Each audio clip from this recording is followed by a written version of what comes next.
succès, je dirais bon vent, à la plateforme du Centre national pour la coordination du mécanisme d'alerte précoce et de réponse aux risques désormais baptisé Alerte Mali.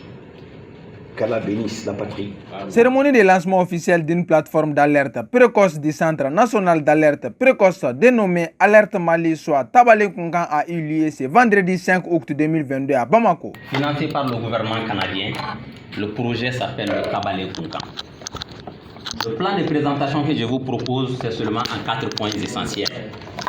Le premier point, ce sera pourquoi Tabale Kounkan, d'où est venue l'idée, pourquoi le nom Tabale Kounkan. Le second point, c'est les objectifs du projet. Le troisième point, les zones d'intervention. Et le quatrième point, c'est les partenaires. Le grand objectif spécifique, l'objectif spécifique qui nous réunit aujourd'hui, l'objectif spécifique qui vient de poser une action irréversible, la plateforme d'alerte précoce. À l'intérieur de cet objectif spécifique, il y a 6 activités. La première activité, c'est l'atelier participatif d'élaboration des indicateurs. L'objectif vise à renforcer la résilience communautaire face à des désinformations dans les régions du nord et du centre du Mali. Monsieur, conformément à sa vocation de mettre en cohérence les ressources de l'État en vue des réponses efficaces et efficientes dans la lutte contre l'insécurité sous toutes ses formes, le SNAP entend disposer de plateformes thématiques regroupant les acteurs majeurs concernés, articulés autour d'un système d'information géographique qui sera alimenté par les acteurs locaux. Sensible au conflit, le projet Tabale Kounkan contribue à l'amélioration de l'accès des populations à des informations vérifiées et crédibles. Tabale Kounkan, c'est un projet qui lutte contre la désinformation au Mali.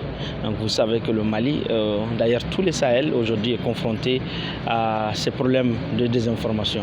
Donc il y a une grande prolifération de fausses informations. Donc Tabale Kounkan vient pour essayer de contrer les désinformations et surtout aussi les discours de haine qui mènent souvent à des conflits violents. Le CNAP, donc le CNAP qui est le Centre national d'alerte précoce, voilà, qui a mis en place un outil qui permet de recueillir toutes les informations pour être apte à réagir quand il le faut en termes comme on appelle, l'information sur la criminalité, sur la santé, sur l'environnement, sur la désinformation, beaucoup d'autres aspects que cet outil prend en compte. Donc cet outil sera alimenté par les ambassadeurs de paix qui sont dans les 14 communes d'intervention de ce projet. Donc le Sénat a fait le tout pour former ces ambassadeurs sur comment utiliser ou comment renseigner cet outil.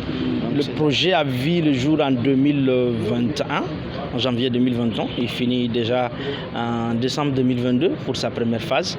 Voilà, donc je le disais que c'est un projet de 24 mois, de 2 ans de Search for Common Ground, qui est une organisation internationale des droits américains, qui a une vision où on dit le conflit est normal et la violence ne l'est pas. Et dans ces approches, ceux qui travaillent beaucoup plus avec les journalistes.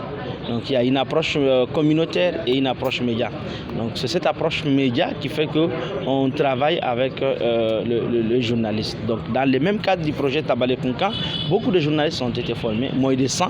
Donc, ils ont été formés sur le journal sensible au conflit, ils ont été formés sur la vérification des informations, ils ont été coachés pour pouvoir traquer les fausses informations. Chapeau aux initiateurs, plein succès à ce projet.